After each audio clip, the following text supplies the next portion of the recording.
الحمد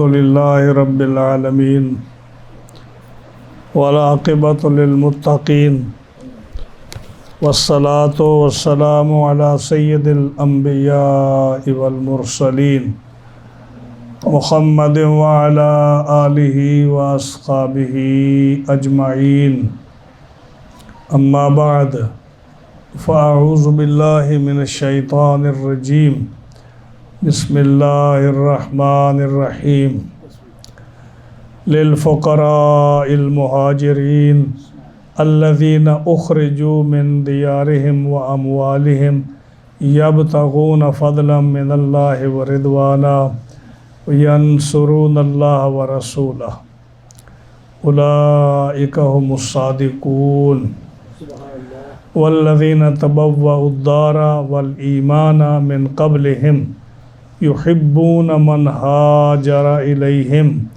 ولا يجدون في صدورهم حاجة مما أوتوا ويؤثرون على أنفسهم ولو كان بهم خصاصة ومن يوق شح نفسه فأولئك هم المفلحون صدق الله مولانا العظيم وبلغنا رسوله النبي الكريم الأمين ونحن على ذلك لمن الشاهدين والشاكرين والحمد لله رب العالمين مولاي صل وسلم دائما أبدا على حبيبك خير الخلق كلهم فإن من جودك الدنيا وذرتها ومن علومك علم اللوح والقلم هو الحبيب الذي ترجى شفاعته لكل هول من الأهوال مقتحم محمد سيد الكونين والثقلين والفريقين من عرب ومن عجم دعته النصارى في نبيهم واحكم بما شئت مدحا فيه واحتكمي فإن فضل رسول الله ليس له حد فيعرب عنه ناطق بفمي فمبلغ العلم فيه أنه بشر وأنه خير خلق الله كلهم جاءت لدعوته الأشجار ساجدة تمشي إليه على ساق بلا قدم یا رب بالمصطفى بلغ مقاصدنا واغفر لنا ما مضى یا واسع الکرم ثم الرضا عن ابی بکر وعن عمر وعن علی وعن عثمان ذی الکرم والآل والصحب ثم التابعین لهم اہل التقى والنقى في الحلم والکرم فاغفر لناشدها واغفر لقارئها سألتك الخير یا ذا الجود والکرم مولاي صل وسلم دائما ابدا على حبيبك خير الخلق كلهم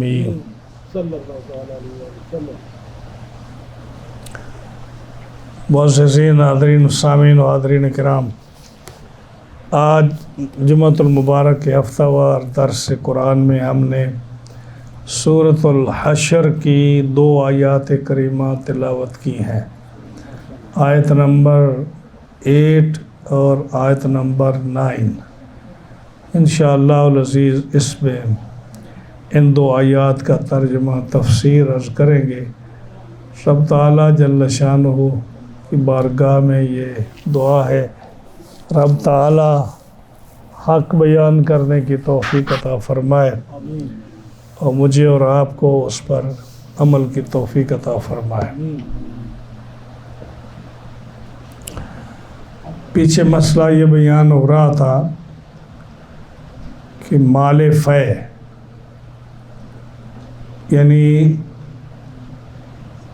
جب بنی نذیر کا قبیلہ اس کو نبی کریم صلی اللہ علیہ وسلم نے نکلنے کا الٹیمیٹم دے دیا اور ان کو نکال دیا بغیر لڑائی کے، بغیر جہاد کے، بغیر جھگڑے کے، وہ بنی نذیر کی زمینیں، ان کے باغات، ان کے جائیداد، ان کے مکان مسلمانوں کے قبضے میں آ گئے۔ تو ہم نے اس کا حکم جو قرآن کی روح سے پہلے بیان کیا تھا کہ جو ایسا مال فے ہوتا ہے اس میں اللہ کا حق ہے، اس کے رسول کا حق ہے۔ پھر رسول صلی اللہ علیہ وسلم اس مال کو اپنے ذوی القربا میں، اپنے قریبیوں میں، یتیموں میں، مسکینوں میں اور مسافروں میں خرچ کرے۔ تو ان کی مرضی ہے، کسی کو دیں، جس کو نہ دیں، ان کی مرضی ہے، مال ان کا ہے۔ تو آپ صلی اللہ علیہ وسلم نے وہ مال دے دیا مہاجرین کو جو مکہ سے آئے تھے، اور تین جو انصاری تھے غریب، ان کو دیا۔ تلوار جو تھی اس کی بڑی یہودی کی، وہ حضرت سعد بن معاذ کو دی، اور جو ہے اس طرح مال آپ نے تقسیم فرمایا۔ اب باقی صحابہ کو نہیں دیا، انصار کو نہیں دیا۔ تو اس میں جو ہے نا، آج جو آیت ہم نے آج پڑھی ہے پہلی، اس پہلی آیت میں مہاجرین کا ذکر ہے جو مکہ سے مکان چھوڑ کر ہجرت کر کے آئے۔ آیت نمبر 8 میں مہاجرین کا ذکر ہے، اور آیت نمبر 9 میں انصار کا ذکر ہے جنہوں نے مدد کی مہاجرین کی۔ اور اگلی آیت جو اگلے جمعے پہ ہم انشاءاللہ بیان کریں گے 10 نمبر، اس میں ذکر ہوگا انصار اور مہاجرین کے بعد میں آنے والے مسلمانوں کا۔ تو مسئلہ یہ ہے کہ یہ جو فرمایا نا کہ مال فے جو ہے یہ خالص رسول اللہ صلی اللہ علیہ وسلم کی پراپرٹی ہے، اور وہ جس کو دے ان کی مرضی ہے۔ اور اس کا حکم ہے، آیت نمبر 7 نے یہ بیان کیا کہ وہ مال اللہ کے لیے ہے، اللہ کا نام تو برکت کے لیے، اس کو تو مال کی ضرورت نہیں۔ تو فرمایا اللہ کے لیے، اس کے رسول کے لیے ہے، اور رسول اللہ صلی اللہ علیہ وسلم اپنی فیملیوں کے لیے اس سے خرچ کریں، پھر اپنے ذوی القربا یا قریبیوں کو دیں۔ ہاں جی، ذوی القربا سے مراد آپ کے رشتہ دار ہیں، بنی ہاشم، بنی عبد المطلب، اور پھر یتیموں کو دیں، مسکینوں کو دیں، مسافروں کو دیں۔ یہ تھا۔ اب جو ہے نا، یہ جو للفقراء ہے نا، یہ للفقراء سے اس کا جو ہے نا تعلق ذوی القربا سے پیچھے سے، بعض علماء نے لکھا کہ اس کا تعلق ذی القربا سے ہے، بعض نے لکھا اس کا تعلق والیتامى والمساکین وابن السبیل سے ہے۔ تو یہ جو ہے نا مفسرین میں، علماء میں گرامر کا ترکیب کا اختلاف ہے کہ وہ کہتے ہیں کہ عطف کس پر ہے، لیکن اس پر کرنے سے بھی اس کا معنی تھوڑا سا مشکل ہے، اس لیے میں پتہ نہیں آپ کو اس کو اچھی طرح سمجھ آئے یا نہ آئے، اس لیے میں اس کو جو آسان لفظ آئیں گے اس میں بیان کروں گا۔ تو کیا فرمایا کہ یہ جیسے ان چیزوں، ان لوگوں کا حکم ہے نا، ان لوگوں کا یہ حصہ ہے رسول کا، ذوی القربا کا، یتامى مساکین و ابن سبیل کا۔ تو وہاں سے اسکپ کر کے ہم یہاں آتے ہیں، اور اس مال میں حصہ ہے فقراء مہاجرین کا۔ یہ مطلب ہے اس کا تعلق اس کے ساتھ ہے، یعنی جیسے آپ یہ یتیموں، مسکینوں، مسافروں کو دیتے ہیں، اسی طرح یہ مال جو ہے نا یہ ان لوگوں کو بھی ملے گا جو مہاجر ہو کر مکہ معظمہ سے مدینہ منورہ آئے۔ اب جو تھے نا، یہ جو لوگ دو قسم کے مہاجرین تھے۔ ایک وہ لوگ تھے جو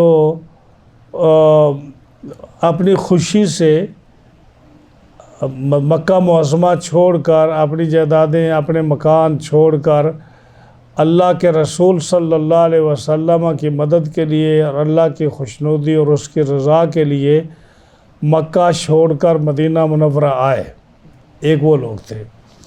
100 مہاجرین ایسے تھے جن کو زبردستی نکالا گیا، جن کے مکانوں پر قبضہ کر لیا گیا، جن کے جائیدادوں پر قبضہ کر لیا گیا، ان کے مکانوں، ان کی جائیداد، ان کے بزنس، ان کے مکان، ان کی زمینیں، جو کچھ بھی ان کے تھا، ان پر قبضہ کر کے ان 100 مہاجرین کو زبردستی بھیج دیا گیا۔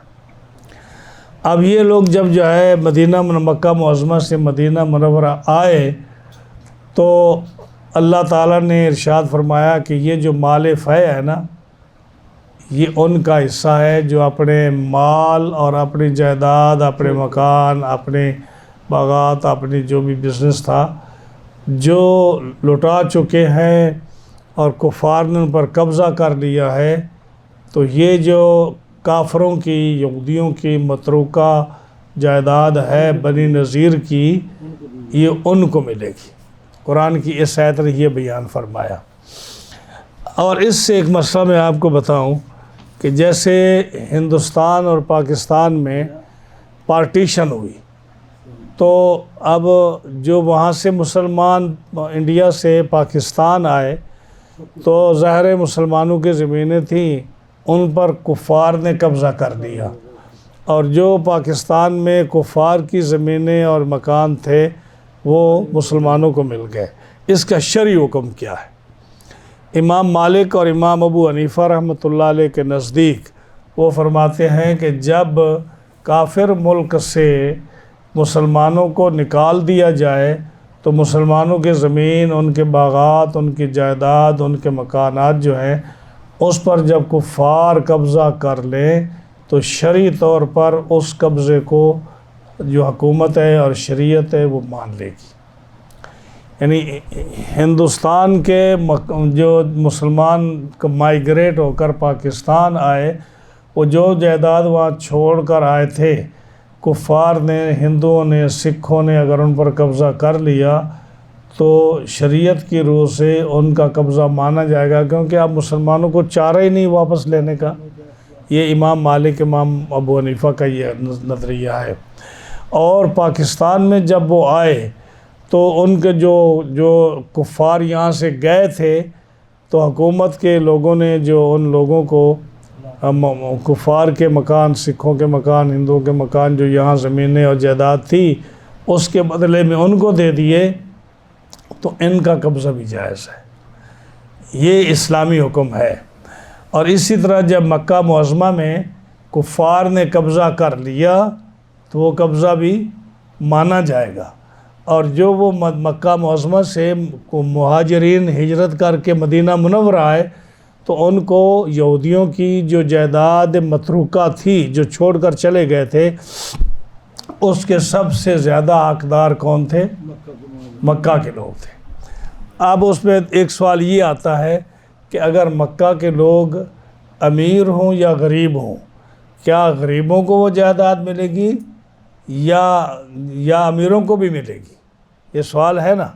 تو اس کے لیے یہ جو میں نے آپ کو بتایا تھا نا کہ بعض لوگوں نے اس کا عطف جو ہے ذوی القربا پر لگایا ہے، تو بعض نے یتامى مساکین ابن السبیل پر لگایا ہے۔ جن لوگوں کا یہ نظریہ ہے کہ ذوی القربا پر اس کا عطف ہے، ان کے نزدیک امیر مہاجرین کو حصہ نہیں ملے گا، اور جو ہے نا جن لوگوں نے یتامى مساکین اور ابن السبیل بھی بات کی ہے، ان کا جیسے اگر اس پر عطف ہو تو کہا کہ یہ چاہے مہاجر امیر ہو چاہے غریب ہو، اس میں مہاجر کا حق ہے۔ تو یہ تھا اس کا۔ تو فرمایا کہ یہ جو ہے نا یہ مال فے، اس کا جیسے یتیم، مسکین، ذوی القربا، مسافر کا حق ہے، اسی طرح ان مہاجروں کا حق ہے جو مکہ معظمہ سے والنٹیئرلی پہلے آ گئے یا جن کو زبردستی نکال دیا گیا، اخرجوا من دیارہم، شہروں سے نکال دیا گیا، واموالہم، اور ان کے بزنس اور جائیداد سے بھی قطع تعلق کرا دیا گیا، ان کا چھین لیا گیا ان سے، ہاں جی، تو یہ مال ان کا ہے، یہ ان کو بھی اس کا حصہ ملے گا۔ یبتغون فضلا من اللہ ورضوانا، اور وہ جو آئے تھے نا اپنا مال چھوڑ کر، چاہے وہ زبردستی ان کو نکال دیا گیا یا وہ اپنی مرضی سے آئے، فرمایا وہ آئے تھے اللہ کا فضل اور اس کی رضا تلاش کرتے ہوئے۔ مسلمان ہوئے تو ظاہر ان پر مشکلات آئیں گی، تو یا اسلام قبول کرو یا اپنا مال لے لو۔ تو انہوں نے کیا کیا؟ انہوں نے اللہ کے رضا کے لیے اسلام کا دامن نہیں چھوڑا، جائیداد چھوڑ دی۔ ہاں جی، تو اس آیت کریمہ میں مہاجرین کی 4 صفتیں بیان ہوئی ہیں۔ ایک صفت ان کی یہ بیان ہوئی کہ مہاجرین وہ ہیں جن کو زبردستی مکہ معظمہ سے نکالا گیا، ہاں جی، مظلوم ہے، نکالا گیا ان کا۔ دوسرا، اور ان کو اللہ نے فقراء فرمایا، للفقراء، چاہے وہ جتنے مرضی امیر تھے ان کو فقراء کہا، کہ جب سب مال چھن جائے بندے کا تو پیچھے فقیر رہ جاتا ہے نا، تو کہا چاہے ان کے مال تھے وہاں، تو جیسے آگے ایک آدمی جو وابن السبیل مسافر ہے، اس کو زکوٰۃ اس لیے جائز ہے نا، اور مال فہ اس لیے جائز ہے کہ گھر میں وہ ملینر ہے، لیکن جب وہ گھر سے نکلا، وہ کسی ایسی ملک میں ایسی جگہ پہنچا جہاں اس کو کوئی واقف نہیں ہے، تو اس کا مال گم ہو گیا، مال ختم ہو گیا، چوری ہو گیا، کچھ بھی ہو گیا، تو اب اس کو کوئی دینے والا نہیں ہے، تو وہ زکوٰۃ لے سکتا ہے، چاہے وہ جتنا مرضی امیر ہو، وہ زکوٰۃ لے سکتا ہے۔ تو یہاں بھی جو مہاجرین تھے، چاہے وہ امیر تھے چاہے غریب تھے، قرآن نے ان کو کیا فرمایا؟ فقراء، وہ فقیر ہیں، تو اس لیے وہ مال فہ لے سکتے ہیں۔ اور دوسری بات یہ ہے کہ وہ زیادہ تر فقیر تھے، ان میں تھوڑے تھے جو امیر تھے، اس لیے فرمایا کہ وہ امیروں کا بھی حصہ ہے اس میں مال فہ میں، اور غریبوں کا بھی حصہ ہے۔ ایک میں صف یہ بیان کی، دوسری صفت جو ہے نا وہ صف مہاجرین کی یہ بیان کی کہ انہوں نے جو مال اور وطن چھوڑا تو وہ کس لیے؟ اللہ کی رضا کے لیے۔ اور یہ بڑا مشکل کام ہوتا ہے کہ اللہ کی رضا کے لیے کوئی کام کرنا، کوئی چھوڑ دینا، نقصان اٹھانا، تو یہ مہاجرین کی دوسری صفت ہے۔ تیسری صفت ان کی یہ ہے، وَيَنْصُرُونَ اللَّهَ وَرَسُولَهُ، وہ کس لیے نکلے؟ وہ اللہ کی مدد اور رسول اللہ صلی اللہ علیہ وسلم کی مدد کے لیے نکلے۔ ہاں جی، انہوں نے مدد کی اللہ کی، اور مدد کی کس کی؟ رسول کی۔ تو یہ تیسری صفت ہے ان کی کہ اللہ اور رسول کی وہ مدد کے لیے نکلے، اللہ رسول کی مدد کرنا بہت بڑا ثواب ہے۔ اور چوتھا ان کا جو ہے نا یہ وصف ہے ان کی کہ اللہ نے فرمایا اولئک هم الصادقون، سارے صحابہ مہاجرین جو ہیں وہ کون ہیں؟ سچے ہیں، سچے ہیں۔ یہ چار صفتیں مہاجرین کی بیان کی۔ اب اس میں میرا ایک سوال ہے کہ میں حیران ہو گیا کہ قرآن مجید یہ فرما رہا ہے کہ مہاجرین جو مکہ معظمہ سے نکلے، وَيَنْصُرُونَ اللَّهَ، وہ اللہ کی مدد کے لیے نکلے۔ اب میں حیران ہوں کہ اللہ تو مدد کرتا ہے ساری مخلوق کائنات کی، اور صحابہ اللہ کی مدد کے لیے نکلے۔ آپ حیران نہیں ہو رہی بات سن کر؟ رسول کی مدد اللہ کی مدد نہیں بھائی، یہ تو قرآن تو کہتا ہے نا اللہ کی مدد کی انہوں نے، اللہ کی مدد کے لیے نکلے، اور رسول کی مدد کے لیے۔ رسول کی مدد تو سمجھ آتی ہے کہ رسول اللہ صلی اللہ علیہ وسلم مدینہ منورہ میں آئے اور وہ آپ کا ساتھ نہیں چھوڑنا چاہتے تھے، ان کا رہنا، زندہ رہنا، ان کا موت، شوفت، سب کچھ حضور کے ساتھ چاہتے تھے۔ یہ رسول کی مدد تو سمجھ آتی ہے۔ مجھے آپ سمجھائیں گے کہ اللہ کی مدد کے لیے وہ کیسے ہے؟ اللہ کو کس مدد کی ضرورت تھی؟ یعنی ہے نا قابل غور بات کہ اللہ کی مدد کے لیے اللہ کو کس چیز کی مدد کی ضرورت تھی وہ نکلے؟ یہ آپ کو سمجھانا پڑے گا مجھے۔ اور سورۃ محمد میں فرمایا یا ایھا الذین آمنوا ان تنصروا اللہ ینصرکم، وہاں تو رسول کا بھی ذکر نہیں ہے۔ اے ایمان والو، اگر تم اللہ کی مدد کرو گے تو اللہ تمہاری مدد کرے گا۔ تو مجھے یہ سمجھنا ہے کسی حساب سے کہ اللہ کو کس مدد کی ضرورت ہے؟ قاری صاحب، اللہ کو کس مدد کی ضرورت ہے؟ یہ سورۃ محمد کی آیت ہے، یا ایھا الذین آمنوا ان تنصروا اللہ ینصرکم، اے ایمان والو اگر تم اللہ کی مدد کرو گے وہ تمہاری مدد کرے گا۔ اور یہاں فرمایا کہ صحابہ جو مکہ سے نکلے وہ اللہ کی مدد کے لیے نکلے اور رسول کی مدد کے لیے۔ رسول کی مدد تو سمجھ آتی ہے، اللہ کی مدد کا ایک آیت جو آگے سورہ صف آ رہی اس میں آ رہا ہے، سورہ صف میں، کہ حضرت عیسیٰ علیہ نبینا علیہ الصلاۃ والسلام، انہوں نے جب جو ان کے وہ تھے نا انصار ساتھی، ان کے بھی انصار تھے نا، جن کو وہ انصار بولتے تھے حضرت عیسیٰ علیہ السلام کے، آپ نے فرمایا اے ایمان والو، اللہ فرماتا ہے اے ایمان والو یا ایھا الذین آمنوا کونوا انصار اللہ، اے ایمان والو اللہ کے مددگار بن جاؤ، یعنی اللہ کی مدد کرو۔ ہاں جی، قال الحواریون، جو حواری تھے نا وہ کہنے لگے نحن انصار اللہ، ہم اللہ کی مدد کریں گے۔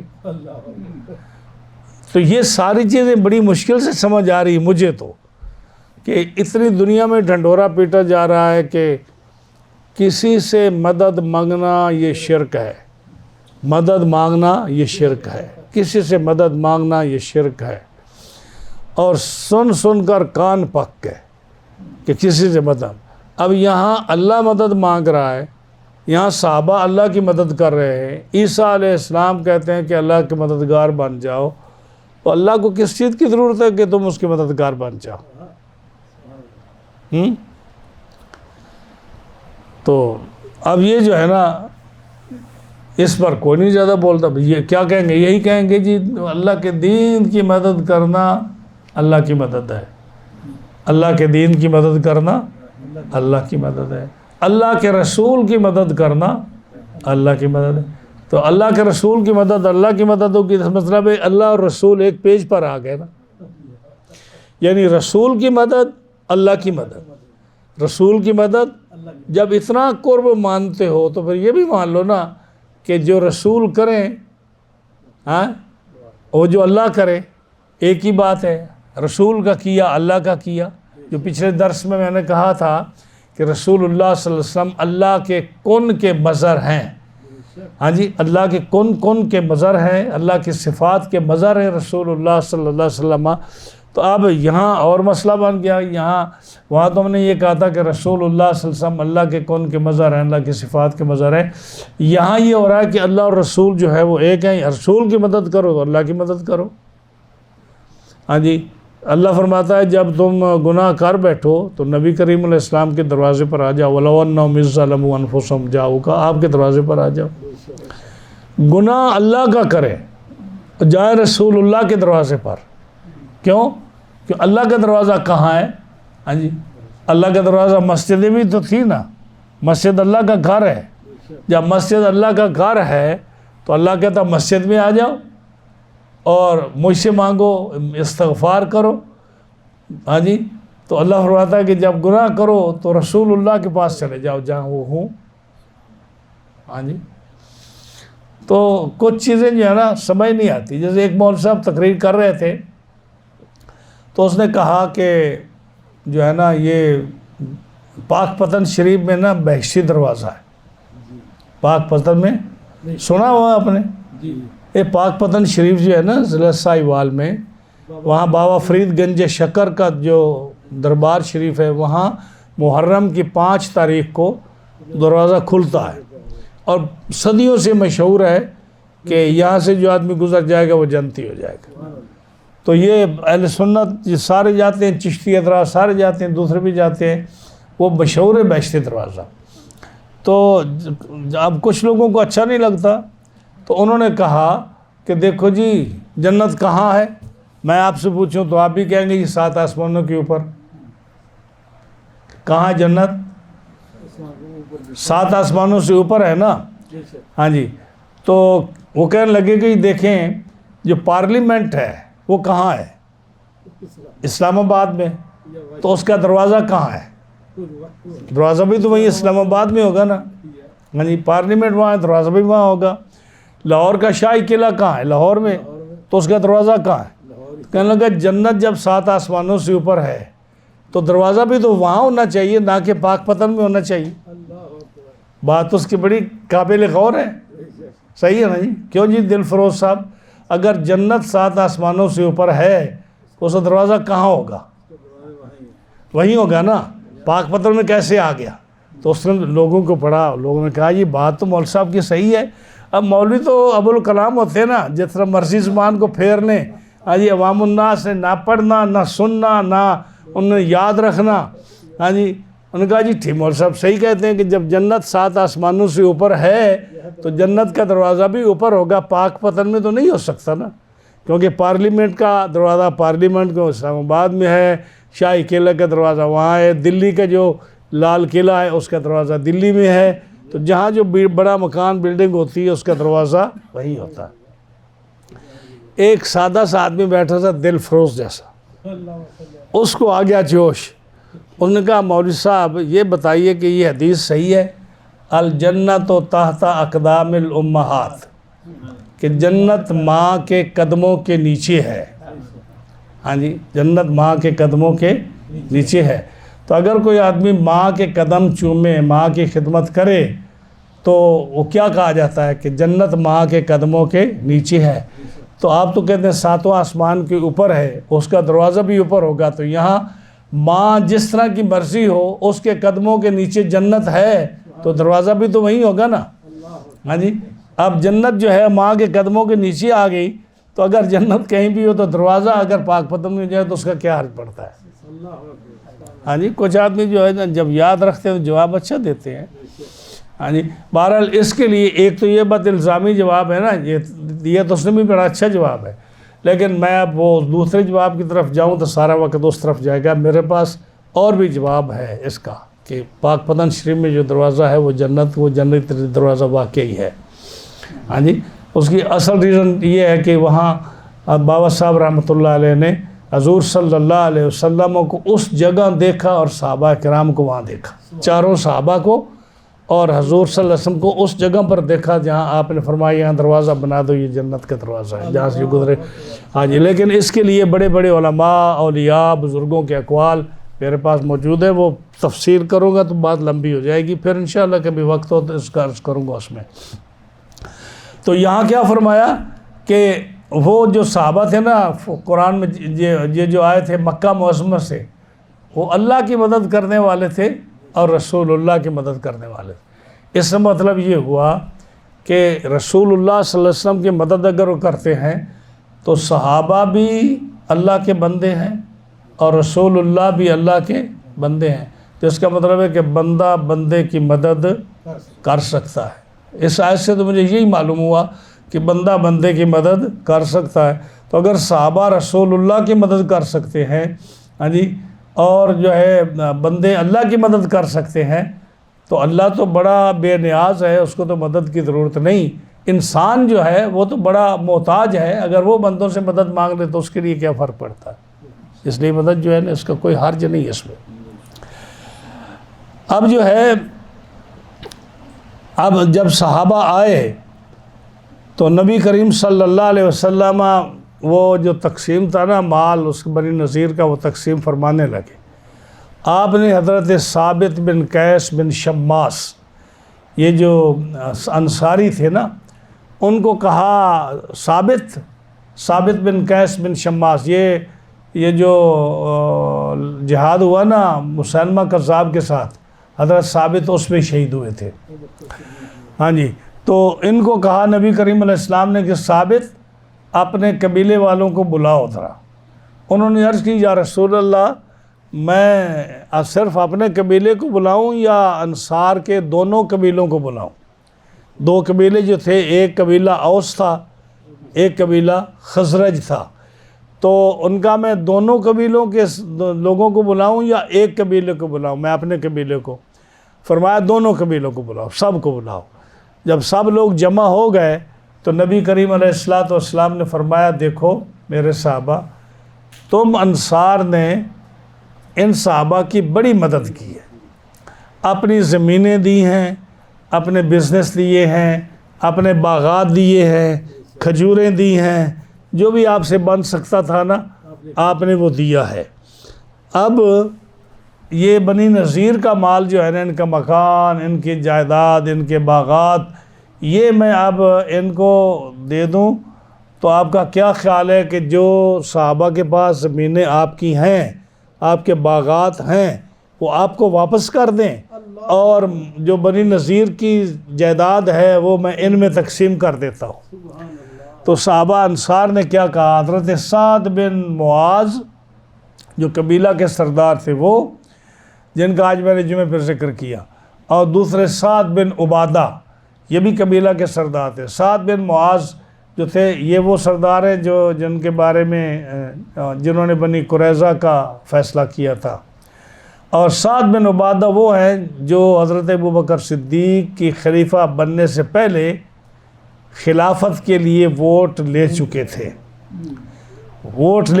یعنی انصار ان کو خلیفہ بنا رہے تھے، اور جب حضرت ابوبکر صدیق گئے تو انہوں نے جو حدیث سنائی کہ نبی کریم علیہ السلام نے فرمایا خلافت قریش میں ہوگی، تو وہ دستبردار ہو گئے۔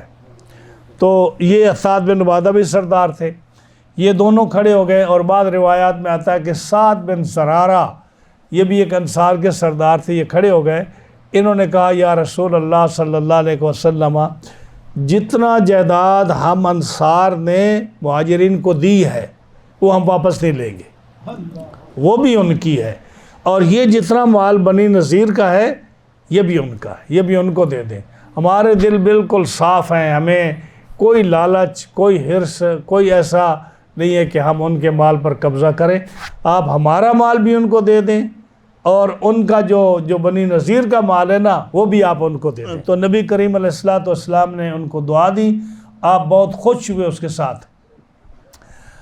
اور اس بار میں آتا ہے کہ جب نبی کریم علیہ السلام مدینہ منورہ گئے تو حضرت انس بن مالک، ان کی والدہ جو ام سلیم تھیں، انہوں نے اپنی چند کھجوریں، درخت کھجوریں نہیں، مطلب درخت جو ہے کھجوروں کے، وہ حضور کی خدمت میں پیش کر دی کہ آپ یہ کسی کو دے دیں ہماری طرف سے تاکہ وہ ان کا گزارہ ہو جائے۔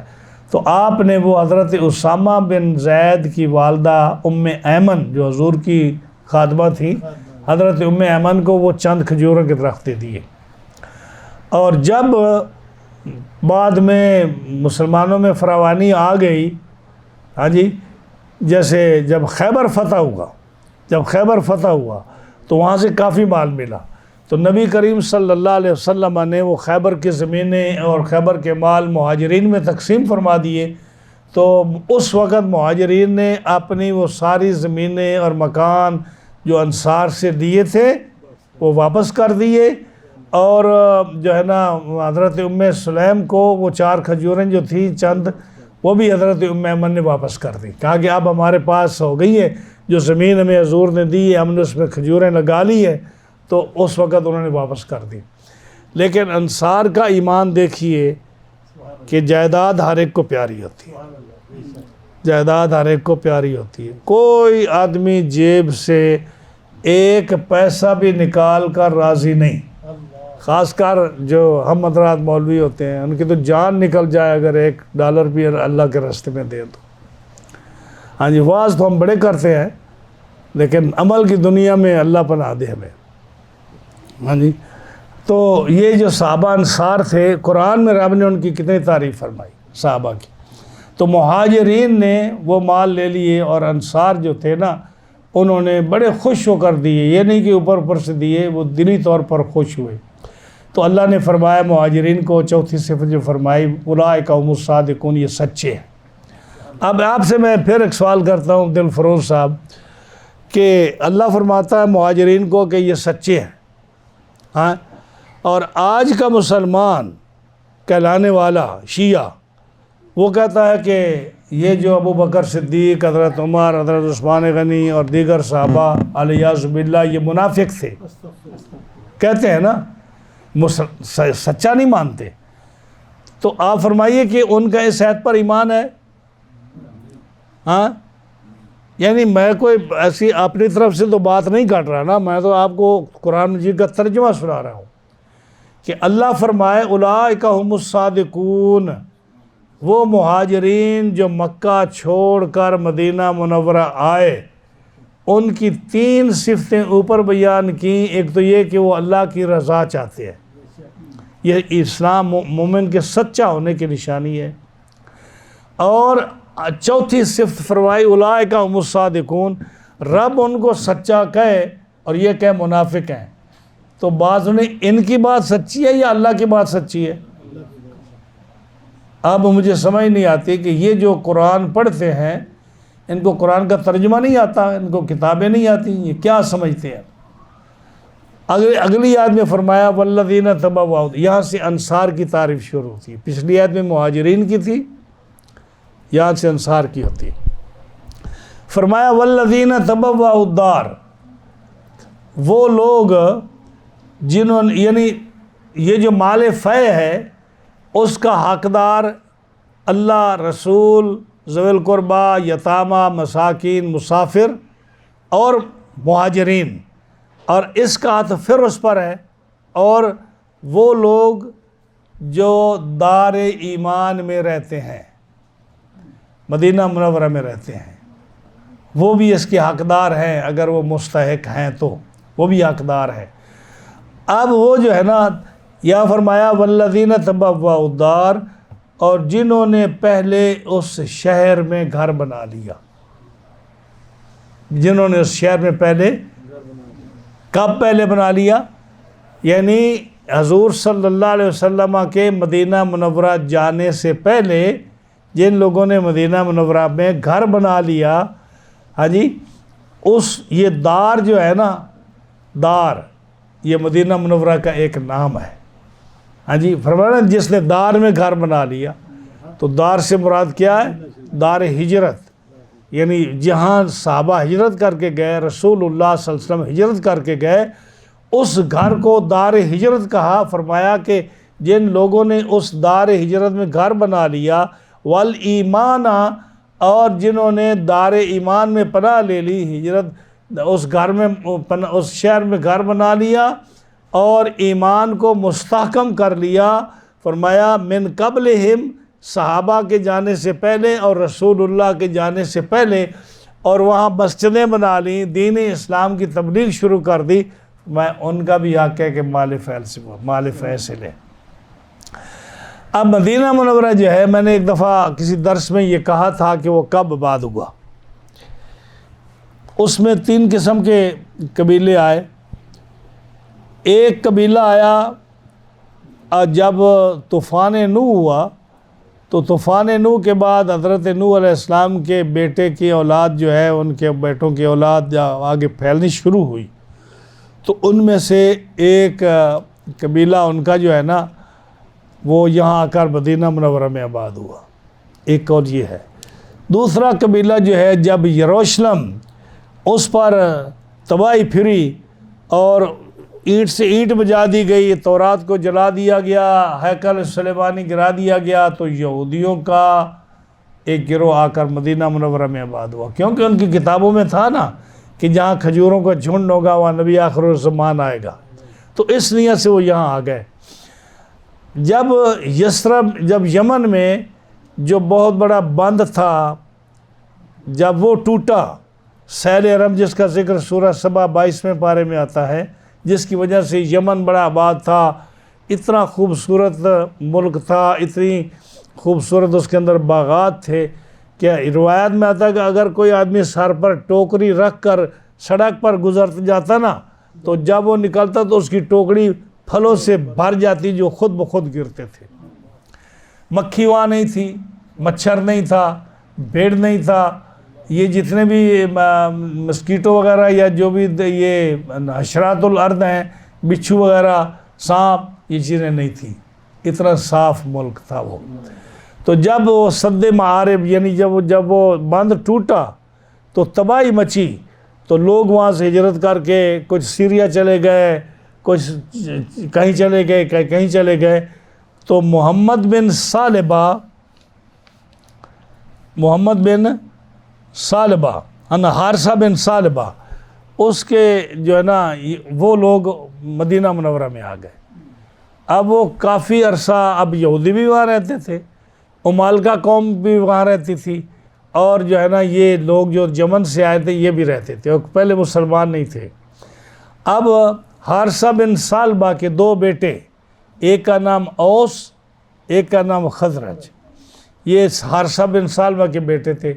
ان کی اولادیں بڑھیں تو 2 قبیلے بن گئے، ایک قبیلہ اوس بن گیا، ایک قبیلہ خزرج بن گیا۔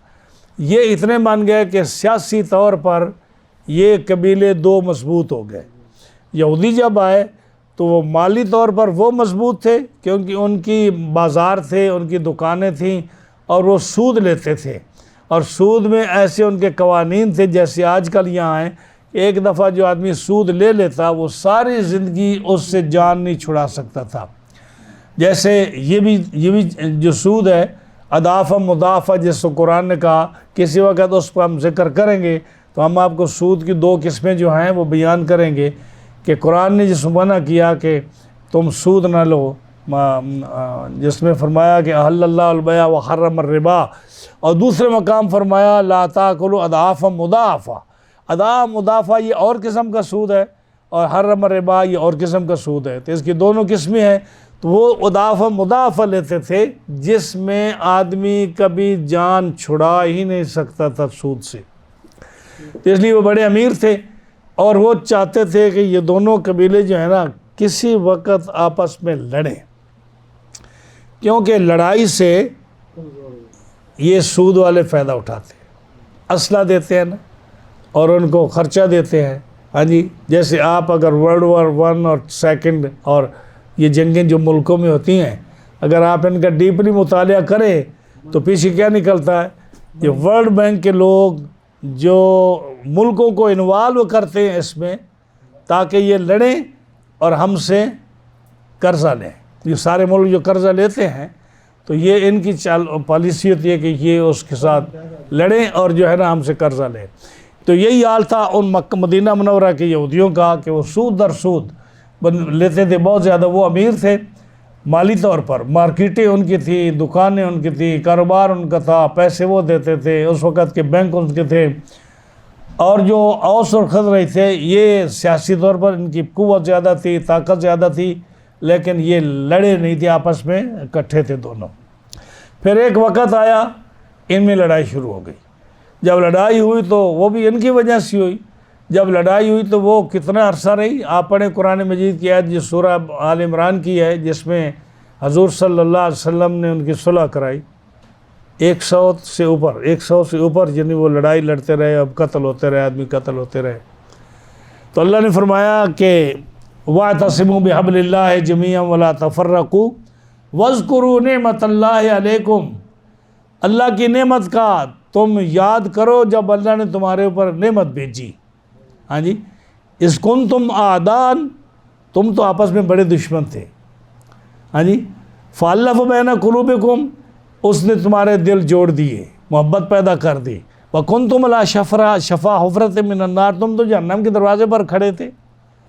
ہاں جی، اللہ نے نعمت بھیجی، اس نے تمہارے دل محبت پیدا کی، اور تم اصبحتم بین اخویکم، تم صبح اٹھے تو دل تمہارے آٹومیٹکلی خوبصورت بنے ہوئے تو تم بھائی بھائی بن گئے۔ اب یہودیوں کو اس کا بڑا فکر لگا کہ یہ تو صلح ہو گئی۔ ہاں جی، اور ان کا خیال تھا کہ مہاجرین آ رہے ہیں، ان کو کپڑے کی ضرورت ہوگی، ان کو مکان کی ضرورت ہوگی، ان کو کھانے پینے کی ضرورت ہوگی، ہمارا بزنس خوب چمکے گا۔ سمجھے نا، جب آتے ہیں نا یہ جو کیا کہتے ہیں ریفیوجی آتے ہیں تو آپ کو پتہ ہے کہ ان کو کتنی ضرورت ہوتی ہے، تو لوگ ان کو قرضے لے کر دیتے ہیں، مکان لے کر دیتے ہیں، چیزیں لے کر دیتے ہیں، اور پھر وہ ساری زندگی بیچارے دیتے رہتے ہیں۔ تو وہ تو سوچ رہے تھے کہ مہاجرین کا استقبال جو ہم نے کیا ہے نا، ہم تو اس پوائنٹ آف ویو سے کیا تھا کہ ہمارا بزنس چمکے گا۔ سمجھ آئی نہیں؟ لیکن انصار تھے آگے، رسول اللہ صلی اللہ علیہ وسلم کا اخلاق، آپ کا دین، آپ کی محبت، انہوں نے تو ان کو کیسا بنا دیا کہ اگر کسی کی بیویاں 2 تھیں تو انہوں نے کہا بھائی جی میں اگر تم چاہو تو میں اپنی بیوی کو طلاق دے دیتا ہوں، تم ان سے نکاح کر لو۔ میرے پاس 4 کھجوریں ہیں، 2 آپ لے لو، 2 میں لے لیتا ہوں۔ ہاں جی، میرے پاس 2 مکان ہیں، 1 آپ لے لو، 1 میں لے لیتا ہوں۔ ہاں جی، بلکہ صحابی حضور کی خدمت میں حاضر ہوئے، عرض کی یا رسول اللہ صلی اللہ علیہ وسلم، یہ میرے پاس باغ ہیں، آپ فیصلہ فرمائیں ہمیں تقسیم کر دیں مہاجر اور انصار میں۔ آپ نے فرمایا نہیں، تم خود کرو۔ تو انصاری نے کہا بھائی ایسا کر، تو اس کی گوڈی شوڈی کر، اس کا خیال رکھنا، پھل اس کا اچھا لگے، نقصان نہ ہو، یہ کام تیرے ذمہ، اور جب پھل اترے گا آدھا تیرا آدھا میرا، آدھا تیرا آدھا میرا، یعنی یہ طریقہ تھا ان کا۔ ہاں جی، اب مہاجرین حضور کی خدمت میں حاضر ہوئے، عرض کرنے لگے یا رسول اللہ صلی اللہ علیہ وسلم، یا رسول اللہ صلی اللہ علیہ وسلم، یہ امام احمد بن حنبل نے مسند امام احمد میں یہ حدیث نقل کی ہے۔ قال المہاجرون، مہاجر حاضر ہوئے، عرض کی یا رسول اللہ صلی اللہ علیہ وسلم، ما رأینا مثل قوم قدمنا علیہم، ہم جس قوم کے پاس آئے ہیں نا، انصار کے پاس، ہم نے ایسے انسان کبھی سنے اور دیکھے نہیں ہیں۔ بے شک، ہاں جی، سبحان اللہ، کیسے؟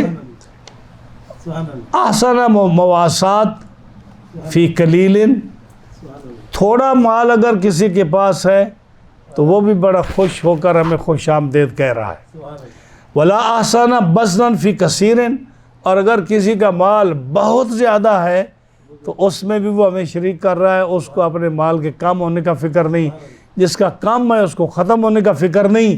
تو یہ میں نے ایسی قوم ہم نے کبھی نہیں دیکھی۔ لقد کفونا المعونۃ، یا رسول اللہ صلی اللہ علیہ وسلم یہ بتائیے کہ ان لوگوں نے اتنی مشکل سے یہ بزنس بنائے ہیں اور انہوں نے اپنی مشقت میں اس تقریب میں ہمیں شامل کر لیا ہے۔ حتیٰ لقد خشینا ان یذهبوا بالاجر، ہمیں تو اب یہ خطرہ ہو رہا ہے کہ قیامت کے دن سارا ثواب یہ لے جائیں گے، ہمیں تو کچھ بھی نہیں ملے گا، کیونکہ ہم تو مفت خورے ہیں نا، آئے اور ہم کھانے لگ گئے مفت میں، مال بھی مل گیا، مکان بھی مل گیا، نہ ہمیں کام کرنے دیتے ہیں نہ کچھ، اور ان کی جائیداد ان کو، ہمیں کیا ثواب ہے؟ ثواب تو ان کو ملے گا سارا، ہمیں کیا ملے گا؟ آپ نے فرمایا نہیں، آپ نے فرمایا نہیں، فرمایا ما اثنیتم علیہم ودعوتم اللہ لہم، آپ نے فرمایا جب تم نے ان کی تعریف کی نا کہ یہ اچھے مسلمان ہیں، اللہ تمہیں اس کا اجر دے گا، ودعوتم اللہ لہم، اور جب تم ان کے لیے دعا کرو گے نا کہ اللہ تمہیں خوش رکھے، تمہیں آباد رکھے، تم نے ہماری مدد کی ہے، تو یہ بھی تمہیں اس کی جزا ملے گی۔ تو اللہ نے فرمایا جل شانہ نے انصار کی تعریف میں بھی 4 صفتیں ان کی ہیں۔ پہلے تو یہ فرمایا کہ میں بتا رہا تھا نا کہ وہ جب اوس اور خزرج بڑھے نا، پھر حضور نے اعلان نبوت کیا، تو وہ جو ایک حج کے موقع پر، اسلام سے قبل جو حج ہوتا تھا، اس میں ایک موقع پر یہ مینا میں چند لوگ مدینہ منورہ سے ملے، 10-12 کے قریب وہ ملے، اور دوسرے حج کے موقع پر 72 ملے جس میں ایک عورت بھی تھی، انہوں نے حضور کو دعوت دی۔ تو آپ نے فرمایا، آپ کے ساتھ جو آدمی تھا حضرت عباس، اس نے کہا کہ دیکھو تم ان کو لے جا رہے ہو تو تم ان کی حفاظت کیسے کرو گے؟ انہوں نے کہا جیسے ہم اپنے بچے بیوی کی حفاظت کرتے ہیں نا، سبحان اللہ، ہم اس سے بڑھ کر ان کی حفاظت کریں گے، یعنی جو اپنی بات پر پکے نکلے۔ اب جب وہ گئے تو آپ صلی اللہ علیہ وسلم نے پھر اس کے بعد حضرت صہیب کو بھیجا، قاری کو، اور انہوں نے، ان کا اچھا قرآن اتنا اچھا پڑھتے تھے کہ جب وہ کسی سے بات کرتے تو لوگ آنن فنن مسلمان ہو جاتے۔ بعض لوگوں کی زبان میں بڑی تاثیر ہوتی ہے تو لوگ بہت مسلمان ہو جاتے، یہاں تک کہ جو یہ بزرگ تھے قبیلہ انصار کے سعد بن معاذ، یہ کہنے لگے کہ یار، یہ اپنے کزن کو کہنے لگے کہ یہ آدمی جو ہے نا، یہ ہمارے لوگوں کو مسلمان کرتا جا رہا ہے۔ اللہ، ہاں جی، تو اس کزن نے کہا میں جاتا ہوں، میں ذرا پوچھتا ہوں۔ اگر جاؤ ذرا پوچھو تو صحیح۔ وہ گئے، بات کی تو وہ بھی مسلمان ہو کر آ گئے۔ سبحان اللہ، ہاں جی، سبحان اللہ، تو یہ حضرت صہیب جو تھے نا، یہ بڑے ماشاءاللہ مبلغ تھے اچھے۔ تو حضور کے جانے سے پہلے مسجدیں بن چکی تھیں جہاں وہ جمعہ پڑھتے تھے، نمازیں پڑھتے تھے۔ نبی کریم علیہ السلام نے جا کر مسجد جو ہے نا آفیشلی مسجد قباء بنائی، لیکن اس سے پہلے جو تھے وہ نمازیں پڑھنے کی جگہ وغیرہ جو جس میں وہ اکٹھے ہوتے تھے اور بن چکی تھی۔ تو یہ جب یہ پہلے مسلمان تھے نا، یعنی حضور صلی اللہ علیہ وسلم کے صحابہ سے پہلے مسلمان تو نہیں ہوئے، لیکن نبی کریم علیہ السلام کے مدینہ منورہ جانے سے پہلے وہ مسلمان ہو چکے تھے اور انہوں نے کنٹرول سنبھال لیا تھا۔ تو اللہ نے فرمایا کہ وہ لوگ جنہوں نے اس دار ہجرت میں پناہ لی، مکان گھر بنا لیے، ہاں جی، اور یہ دار ایمان جو تھا، یعنی مکہ معظمہ کو، مدینہ منورہ کو دار ایمان بھی کہا گیا، دار ہجرت بھی، دار ایمان بھی۔ پہلے دار ایمان کیسے کہ اب دیکھو پوری دنیا میں کون سا سب سے معزز شہر ہے؟ مدینہ طیبہ۔ لیٹ سے کہ کچھ لوگ کہیں یعنی مکہ معظمہ ہے، ہمیں اس سے بھی کوئی اعتراض نہیں۔ اگر کوئی کہتا ہے نا مکہ معظمہ اچھا ہے، ہماری طبیعت میں کوئی کسی قسم کا فرق نہیں پڑتا، لیکن اگر مدینہ طیبہ کہتا ہے تو ہم اس سے زیادہ خوش اس لیے ہوتے ہیں کہ آپ بتائیے کہ مدینہ منورہ فتح ہوا ایمان کے ساتھ، سبحان اللہ. کوئی لڑائی نہیں ہوئی، یا کوئی جھگڑا نہیں ہوا، اور آپ جا کر وہاں آپ نے قیام فرمایا، اور پھر پوری دنیا میں اسلام کہاں سے پھیلا؟ مدینہ شریف. کہاں سے پھیلا؟ ایون مکہ مکرمہ میں جو فتح ہوا مدینہ شریف. مدینہ منورہ سے نکل کر انہوں نے مکہ کو فتح کیا. سبحان اللہ. تو پھر قرآن نے جو کہا کہ والذین تبوأوا الدار، کہ دار جو ہے نا، دار ہجرت، وہ کون سا ہے؟ مدینہ منورہ. یہ دار قرآن مجید میں جو نام ہے مدینہ منورہ کا ہے، دار ہجرت. اور دار ایمان، یعنی ایمان سب سے پہلے وہاں سے نکلا اور پھیلنا شروع ہوا پوری دنیا میں، تو فرمایا دار ایمان بھی ہے. تو یہ ایک صفت ان صحابہ کو انصار کی یہ ہوئی کہ وہ سب سے پہلے دار ہجرت اور دار ایمان کے رہنے والے تھے. دوسری ان کی جو صفت قرآن نے بیان فرمائی وہ یہ ہے کہ یحبون من ہاجر الیہم، جو ہجرت کر کے ان کی طرف آیا یہ ان سے محبت کرتے ہیں. ہاں، محبت کرتے ہیں. حالانکہ آپ کے پاس، ہم اپنی مثال دیتے ہیں، ہمارے پاس کوئی مہمان آ جائے تو ہمارے تو رات گزارنی بڑی مشکل ہو جائے گی. نہیں مطلب یہ دیکھیں جی، آپ سوچیں کہ مہمان تو آتے رہتے ہیں نا، لیکن ہر آدمی جان چھڑاتا ہے. میں بھی اسی کمیونٹی میں رہتا ہوں، اس دنیا میں. جیسے میں جان چھڑاتا ہوں آپ بھی چھڑاتے ہوں گے. حالانکہ مہمان جو ہے رسول اللہ صلی اللہ علیہ وسلم نے فرمایا وہ اپنی قسمت اپنے ساتھ لاتا ہے، گھر کی بیماریاں وہ لے کے جاتا ہے. لیکن آپ مسجد میں میاں مہمان آ جائے، آپ اعلان کریں جی مہمان آیا ہے. آج کے دور میں تو خاص کر کوئی بھی آدمی اس کو گھر لے جانے کے لیے تیار نہیں، چاہے وہ قسمیں اٹھائے جی میں بالکل اچھا آدمی ہوں، شریف ہوں، میں مسافر ہوں، مجبور ہوں. ہاں جی، کہیں گے جی ہم ہوٹل کا خرچہ برداشت کر لیں گے اگر کوئی بہت ہی قربانی دے، ہم نے گھر نہیں لے جائیں گے.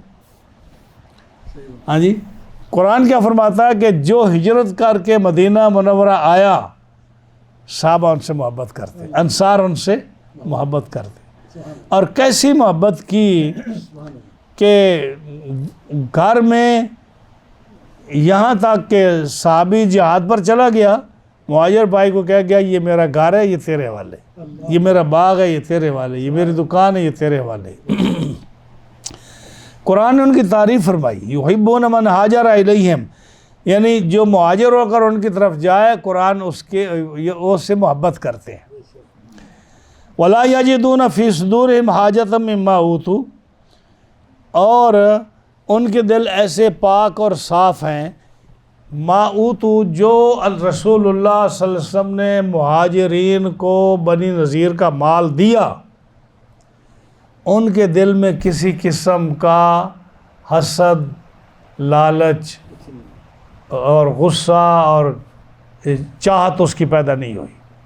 ہوتا ہے نا، آپ دیکھیں نا، کوئی آدمی کسی کو کوئی چیز دے دے، ساتھ والا آدمی برداشت ہی نہیں کرتا کہ نہیں یہ مجھے میرے پاس آنی چاہیے تھی. یا خاص کر آپ دیکھ لیں کہ کوئی مال تقسیم ہو رہا ہو، ہاں جی، گورنمنٹ تقسیم کرتی ہے، لوگ تقسیم کرتے ہیں، ایک آدمی کے پاس کروڑوں ڈالر ہیں، اس کا دل پھر بھی نہیں بھرے گا، کیونکہ دولت ہے ہی ایسی چیز، آپ جتنی مرضی کماتے جائیں کبھی انسان اس سے سیر نہیں ہوتا.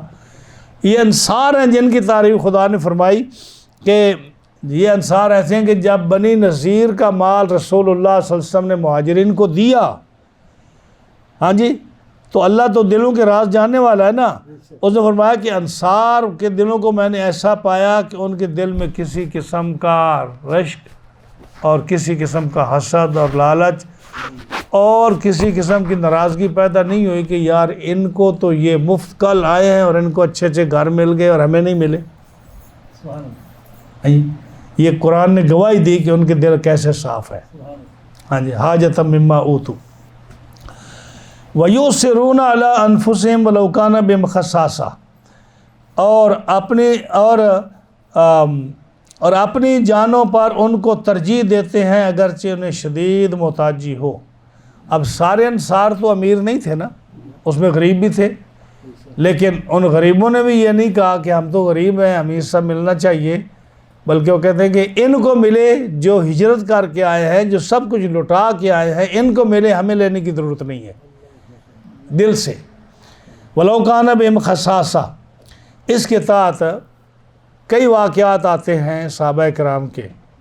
ایک واقعہ جو ہے نا، بعض لوگوں نے اسی واقعے کو جو ایک ہی واقعہ سمجھا، لیکن دو واقعے حضرت ابو ہریرہ سے ترمذی شریف حدیث میں، کہ نبی کریم صلی اللہ علیہ وسلم کا پاس ایک مہمان آیا تو آپ نے کسی صحابی کے پاس بھیجا، وہ لے گئے اور انہوں نے اس کو اچھی خدمت کرائی اور اس کو واپس لائے۔ جب دن کو دوسرے دن تو حضور نے ان کی تعریف فرمائی کہ اللہ بہت خوش ہوا ہے۔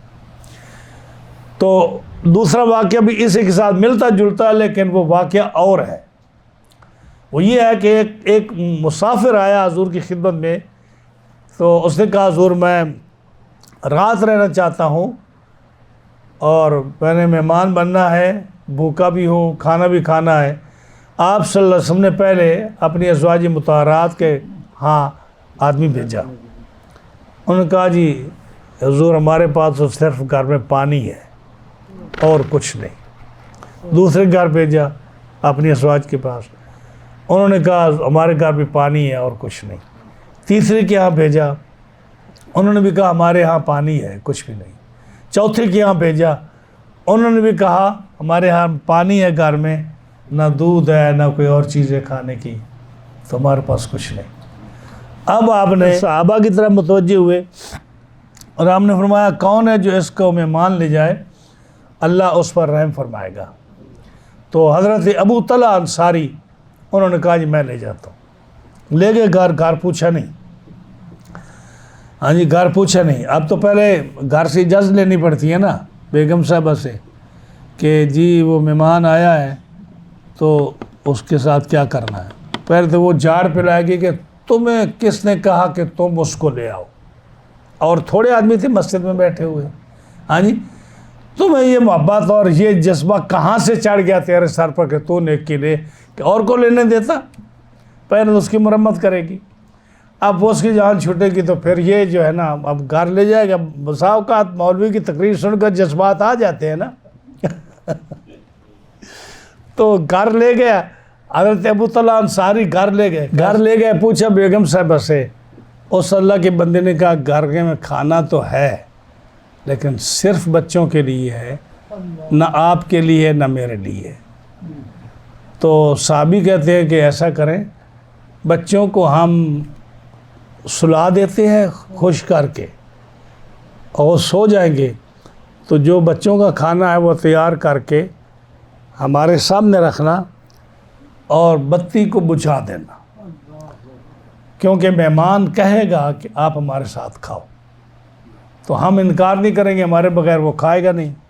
آپ بجھا دینا بتی کو اور ہم پھر اس کے ساتھ بیٹھ کر منہ ہلاتے رہیں گے، بچ بچ کرتے رہیں گے اور وہ مہمان کھانا کھا لے گا۔ ترمذی شریف کی حدیث ہے، قرآن مجید کی آیت اسی کے بارے میں نازل ہوئی ہے، سچا واقعہ ہے۔ انہوں نے ایسے ہی کیا، بچوں کو سلا دیا، کھانا تیار ہوا رکھا، بیگم صاحبہ نے بتی بجھا دی۔ اب مہمان نے کہا آپ بھی آؤ، پہلے تو انہوں نے کہا نہیں آپ کھائیں، خیر آنا پڑا، بیگم صاحبہ بھی آ گئیں، حضرت ابو طلحہ بھی آ گئے۔ اب ساری رات جو ہے نا جتنی دیر کھانا کھاتے رہے، مہمان نے کھا لیا اور وہ منہ ہلاتے رہے، آواز دیتے رہے کہ بھی کھانا پورا ہو گیا۔ صبح کو رسول اللہ صلی اللہ علیہ وسلم کی خدمت میں جب واپس گئے تو پتہ حضور نے کیا فرمایا، عجب اللہ او ضاحکہ من فلان و فلانت، مجھے ساری خبر مل گئی ہے جو رات تم نے مہمان نوازی کی، اللہ تمہارے اوپر بڑا تعجب کا اظہار کر رہا ہے کہ میرا کیسا بندہ ہے جس نے میرے مہمان نوازی کی۔ یا دوسری روایت ضاحکہ من فلان، نام لیا ابو طلحہ کا اور ان کی بیوی کا کہ ان دونوں کے کردار سے اللہ تعالیٰ خوش ہو رہا ہے۔ تو یہ جو ہے نا کہ وہ اپنی ضروریات پر صحابہ دوسرے کی ضروریات کو مقدم کرتے تھے۔ اس کے ساتھ کئی واقعات تفسیر ابن کثیر نے اور باقی تفسیروں نے بڑے واقعات لکھے۔ ایک واقعہ انہوں نے لکھا کہ حضرت اکرمہ جو ابو جہل کے بیٹے تھے، ان کی قبر پتہ کہاں ہے؟ جارڈن میں۔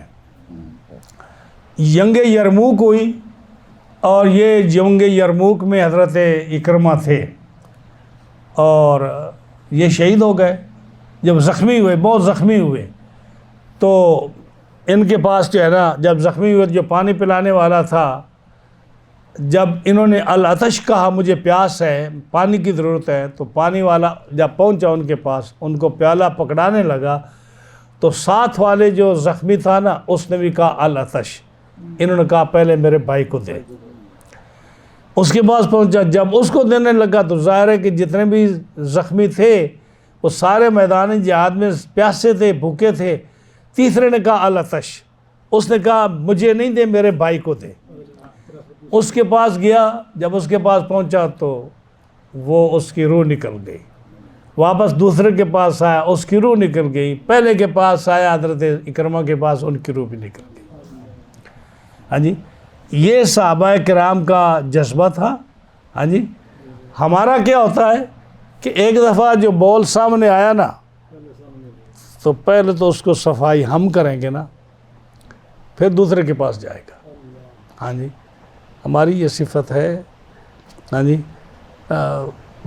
مطلب میں اپنی بات کروں، آپ کو میں کیوں بلیم کروں کہ مطلب ہماری عادت طبیعت ایسی ہے کہ یہ تو چھوٹی چیزیں ہیں نا، یعنی جنگ یرموک میں صحابہ جان دے رہے ہیں اور پانی جو ہے نا وہ اپنے بھائی کے لیے جان دے دی، پانی کو اس کے پاس پہنچا دی۔ نبی کریم علیہ السلام کے شہر مدینہ منورہ کا واقعہ ہے۔ ایک گھر میں بکری کی سری آئی اور کسی نے بھیجی کہ میرا پڑوسی غریب ہے، اس کے بچے ہیں، تو میں ان کے پاس بھیجو۔ ان کے گھر پہنچی تو انہوں نے سوچا کہ میرے پڑوسی مجھ سے زیادہ حقدار ہے، اس کے پاس بھیج دی۔ ان کے پاس پہنچی تو اس نے کہا، یہ ساری تفسیر ابن کثیر میں صحابہ کے واقعات ہیں، بڑی معتبر روایت ہوتی۔ انہوں نے دوسرے نے کہا میرا پڑوسی زیادہ محتاج ہے، اس کو ضرورت ہوگی۔ اس نے کہا، اس کے گھر پہنچ، اس نے کہا میرا پڑوسی زیادہ محتاج ہے، اس کو ضرورت ہوگی۔ 7ویں گھر میں گئی سری، اور پھر جس گھر میں آئی تھی پہلے، اس کے گھر میں آ گئی، اس کے گھر میں آ گئی۔ اب یہ دیکھیں کہ آج یہ چیز کہاں ملے گی آپ کو؟ جتنا مرضی آپ تعلیم دے دیں لوگوں کو، کالجز، یونیورسٹیز، علماء کے خطابات، درس تدریس جو مرضی کر لیں، کبھی ایسی طبیعت کسی انسان کی نہیں ہو سکتی جو انصار صحابہ کی تھی، جو رسول اللہ صلی اللہ علیہ وسلم کے غلاموں کی تھی، جن کو نبی کریم صلی اللہ علیہ وسلم نے ایسا بنا دیا تھا کہ جذبہ دل سے ایسا اٹھتا تھا، ان کی یہ عالم تھا۔ ہاں جی، حضرت ام المومنین سیدہ عائشہ صدیقہ رضی اللہ تعالیٰ عنہ کے گھر افطار کا تھوڑا کھانا پڑا تھا، دروازے پر دستک ہوئی تو اس نے سوال کیا، مائی صاحبہ خادمہ نے کہا جی وہ سائل ہے۔ آپ نے فرمایا گھر میں کچھ پڑا ہے؟ کہا کہ جی حضور آپ کے افطاری کے لیے ہے۔ فرمایا اٹھا لاؤ۔ دیکھا، فرمایا جا کے مسافر کو دے دو، جا کے مسافر کو دے۔ خادمہ بولی امی جی آپ نے تو روزہ افطار کرنا ہے، تو یہ تو آپ کے روزے کے لیے ہے، اب روزہ کس سے افطار کریں گی؟ فرمایا یہ جو ہے نا، یہ اس کو مجھ سے زیادہ ضرورت ہے، اس کو دیں، رب تعالیٰ ہمارے لیے بھی کوئی سبب بنا دے گا۔ دے دیا۔ تھوڑی دیر میں کہتے ہیں کہ ایک شخص، ہر قسم کے لوگ ہوتے ہیں نا، ایک شخص جس نے کبھی ہدیہ تحفہ زندگی میں نہیں بھیجا تھا، اس نے خوبصورت طعام اور گوشت بکری کا اور اس کے اوپر روٹی وغیرہ جو بھی ہوتا ہے، بہترین روٹی سالن مائی صاحبہ کے ہاں بھیج دیا مغرب سے پہلے۔ جب آپ کے پاس آیا تو آپ نے خادمہ کو بلایا، فرمایا دیکھ یہ دیکھ تو نے کتنا دیا، تیرے رب نے تیرے لیے کتنا بھیج دیا۔ صحابہ کے تو اتنے واقعات ہیں کہ آپ تصور نہیں کر سکتے کہ ان کا کیسا دن گزرتا تھا اور کیسا وہ ایثار کیا کرتے تھے۔ صحابہ کرام رضوان اللہ علیہ مجمعین اپنا کوئی فکر نہیں ہے، اپنی فیملی کا فکر نہیں ہے۔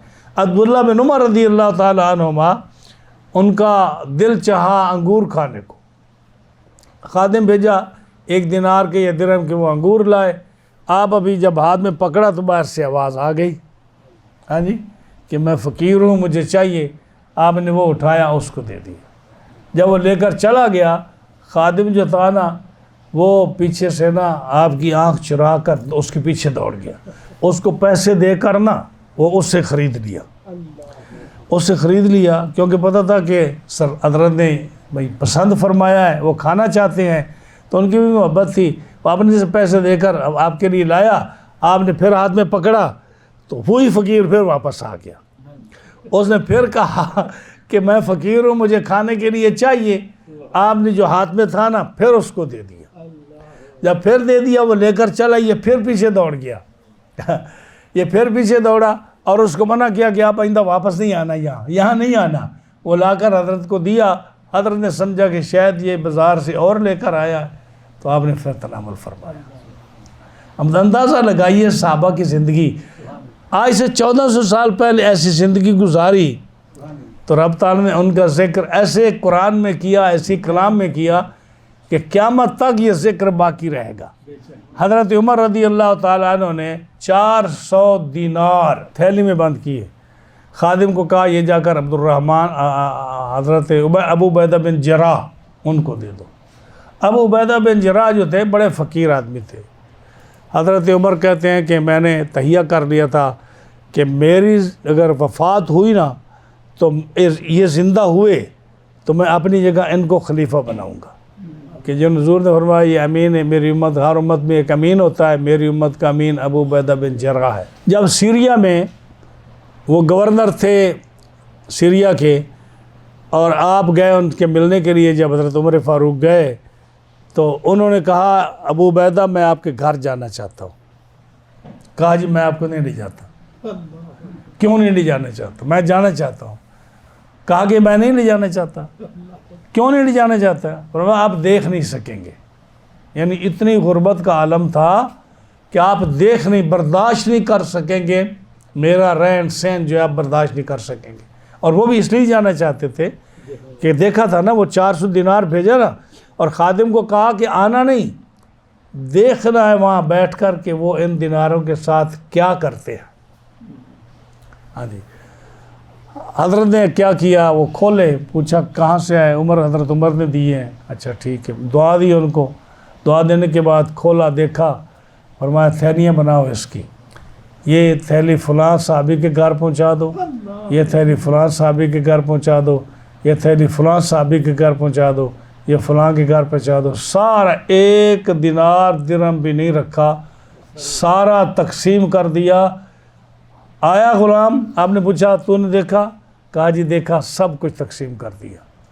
آپ نے 400 دینار کی اور تھیلی بنائی، فرمایا یہ معاذ بن جبل کو دو۔ حضرت ابو عبیدہ کی بھی قبر جو ہے وہ جارڈن میں ہے، اور حضرت معاذ بن جبل کی قبر بھی جارڈن میں ہے۔ فرمایا یہ ان کو دے آؤ اور دیکھ کے آنا کیا کرتے ہیں۔ تو جب گئے حضرت معاذ بن جبل رضی اللہ تعالیٰ عنہ کے پاس، انہوں نے بھی کھول کر دیکھا اور پھر اس کی تھیلیاں بنانی شروع کر دی۔ یہ فلاں کو دے آؤ، یہ فلاں کو دے آؤ، یہ فلاں کو دے آؤ، یہ فلاں کو دے آؤ۔ بیگم بیٹھی تھی اور وہ دیکھتی رہی، تو 2 دینار باقی بچ گئے تھے۔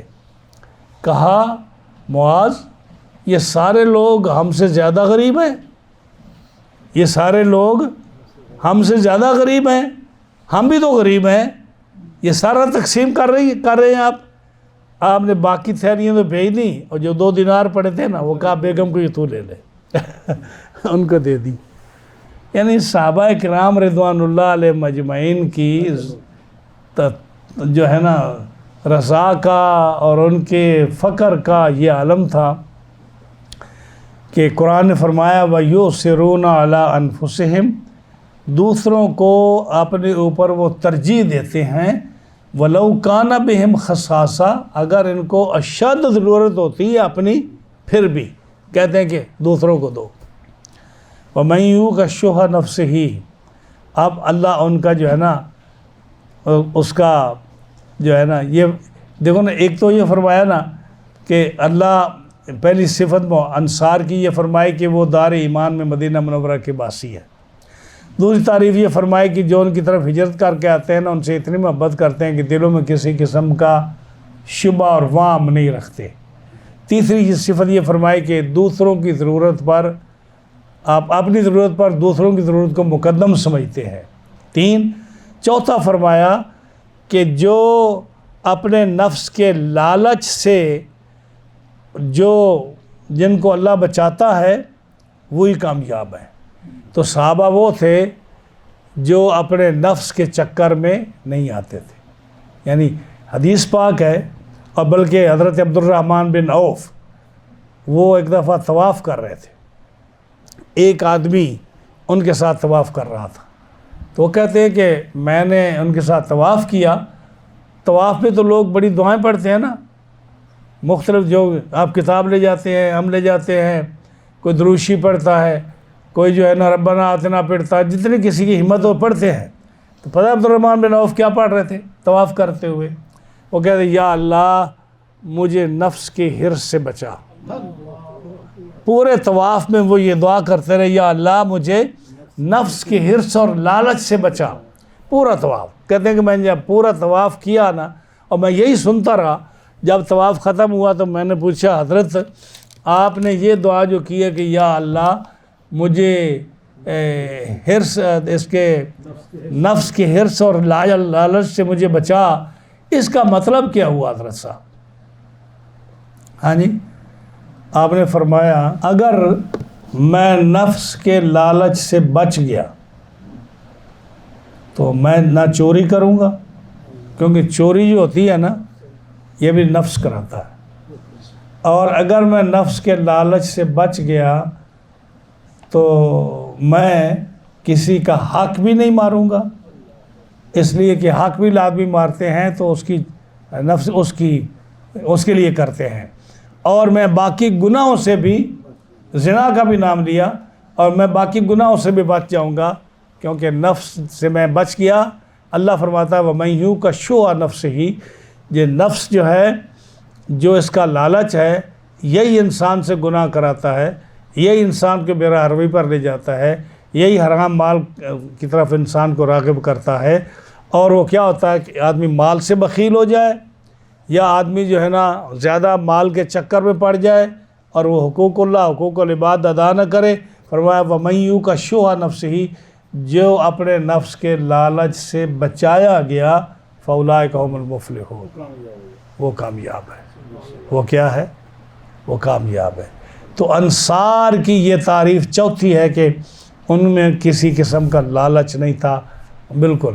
اور نبی کریم علیہ السلام نے فرمایا کہ جو شخص آپ نے فرمایا فقراء مہاجرین کو، جن کا ذکر پہلی آیت میں آیا ہے، فرمایا اے فقراء مہاجرین تم مالدار لوگوں سے 40 سال پہلے جنت میں جاؤ گے. اور دوسری حدیث میں فرمایا کہ تم جو ہے نا جو فقراء مہاجرین ہیں وہ آدھا دن پہلے دوسرے لوگوں سے جنت میں جائیں گے. اور آدھا دن کتنا بنتا ہے؟ 500 سال پہلے. 500 سال پہلے. تو صاحب تفسیر نے اس کا دونوں کی ترتیب کیسے کی کہ بعض لوگ جو ہے نا بعض امیر آدمی ان سے غریب آدمی 40 سال پہلے جائیں گے، اور بعض اور ہوں گے جن کے پاس اور زیادہ مال ہوگا ان سے 500 سال پہلے جائیں گے. ہاں جی. تو اللہ تعالیٰ جل شانہ نے اس آیت میں مہاجرین کی تعریف فرمائی اور ان کو سچا فرمایا، اور دوسری آیت میں انصار کی تعریف فرمائی اور ان کو اللہ تعالیٰ نے فرمایا کہ وہ کامیاب ہے. اس سے کیا ہمیں نتیجہ ملا کہ صحابہ کرام کے دوران، یہ بات میں سننے والے اس کی بات بڑے غور سے سنیں جو میں کہہ رہا ہوں، نتیجہ اس بات کا یہ ہے کہ آج لوگوں کو حدیثیں بیان کر کے تو صحابہ کی جنگوں اور ان کے اختلافات اور ان کے مشاجرات، ان کی آپس میں لڑائیوں پر کہتے ہیں جی فلاں صحابی غلط تھا، فلاں صحیح تھا. فلاں نے فلاں کو شہید کیا، فلاں نے فلاں کو شہید کیا، فلاں نے حکومت کے چکر میں لڑائی کی، فلاں نے مال کے چکر میں لڑائی کی، فلاں نے فلاں کا مال غصب کیا، فلاں نے فلاں کا باغ غصب کیا۔ قرآن کیا کہتا ہے؟ قرآن فرماتا ہے کہ صحابہ سارے سچے ہیں، کوئی صحابہ جو ہے نا، صحابی میں کوئی بھی ایسا نہیں جو سچ سے دریغ کرے یا سچا نہ بولے۔ دوسری بات کہ کسی صحابی میں لالچ، حرص اور کسی قسم کا ایسا جو ہے نا گناہ نہیں تھا کہ اس کے دل میں کسی قسم کا کینہ ہو، بغض ہو، حسد ہو، لالچ ہو۔ اب لڑائیاں تو ہوئی ہیں صحابہ میں، تو پھر لڑائیاں کیوں ہوئی ہیں؟ لڑائیاں غلط فہمی کی بنا پر ہوئی ہیں، لالچ میں نہیں ہوئی کہ میں حکومت کروں، مجھے مال مل جائے، میری فوج زیادہ ہو جائے، مجھے یہ علاقہ مل جائے، یہ لالچ صحابہ میں نہیں تھا۔ تو جو لڑائیاں ہوئی ہیں وہ اختلاف رائے کی بنیاد پر ہوئی ہیں، اور سارے صحابی حق پر تھے، سارے سچے تھے، سارے کامیاب تھے۔ یہ ہے جو میرا نظریہ ہے، اور جس نتیجے پر میں پہنچا ہوں کہ سارے صحابہ سچے ہیں۔ جو ان کو منافق کہے، جو ان کو غلط کہے، وہ اسلام سے خارج ہے، اور جو صحابہ کے درمیان لڑائیاں اور اس طرح کرے وہ بھی غلط ہے۔ صحابہ اکرام کے اندر کسی قسم کا عیب نہیں تھا، وہی جماعت تھی جس کو رسول اللہ صلی اللہ علیہ وسلم نے کامیاب فرمایا۔ اور سورہ حجرات میں اللہ فرماتا ہے یہ صحابہ کی جماعت ہے، اولئک الذین امتحن اللہ قلوبہم للتقوی، اللہ نے ان کا امتحان لیا، اللہ نے صحابہ کا امتحان لیا۔ اور امتحان کس میں لیا؟ تقوی کا لیا، کہ ان کا دل کیسا ہے، ان کے دل میں تقوی کیسا ہے۔ اور جب اللہ نے امتحان لیا تو اس کا رزلٹ کیا دیا؟ لہم مغفرۃ و اجر عظیم، یہ سارے صحابہ بخشے ہوئے ہیں اور ان کے لیے اجر عظیم ہے۔ اب قرآن مجید فرقان حمید جو ہے، اب جب یہ گواہی دیتا ہے جگہ جگہ کہ یہ میری جماعت ہے، یہ اللہ کی جماعت ہے، یہ کامیاب ہیں، یہ سچے ہیں، اور یہ جو ہے نا سارے صحیح ہیں، اور آج ایک ان پڑھ آدمی جاہل اٹھ کر کھڑا کہے اور کوئی صحابہ کی توہین کرے یا ان کے عیب نکالے، اس کے منہ پر جو ہے نا تھوکنا چاہیے ایسے شخص کے منہ پر جو صحابہ کرام رضوان اللہ علیہ مجمعین کے بارے میں برک ہے۔ بلکہ قرآن مجید کی آیت جو ہے محمد الرسول اللہ، اس نے تو فیصلہ کر دیا۔ ہاں جی، اس نے کہا کہ اس نے فرمایا کہ فاستغلظ فاستوى علی سوقہ یعجب الزراء لیغیظ بہم الکفار، کہ صحابہ ایسی کھیتی ہیں، صحابہ ایسی کھیتی ہیں جس کو دیکھ کر ان کا مالک خوش ہوتا ہے، اور جو کافر اس کو دیکھ کر اس کے پیٹ میں مروڑ اٹھتے ہیں۔ تو صحابہ کے دشمن کو قرآن نے کیا کہا؟ کافر۔ فاستغلظ فاستوى علی سوقہ یعجب الزراء، یعنی جو کھیت کا مالک ہے وہ خوش ہوتا ہے، لیغیظ بہم الکفار، اور کفار کے پیٹ میں مروڑ اٹھتے ہیں۔ تو یہ صحابہ کے دشمن کیا ہوئے قرآن کی روح سے؟ یہ مسلمان نہیں ہے، یہ قرآن کہہ رہا ہے، میں نہیں کہہ رہا۔ آپ کوئی ترجمہ اٹھا کر دیکھ لیں۔ اللہ تعالی ہم تمام کو صحابہ کی عظمت کی توفیق عطا فرمائے، اور صحابہ کے نقش قدم پر چلنے کی توفیق عطا فرمائے۔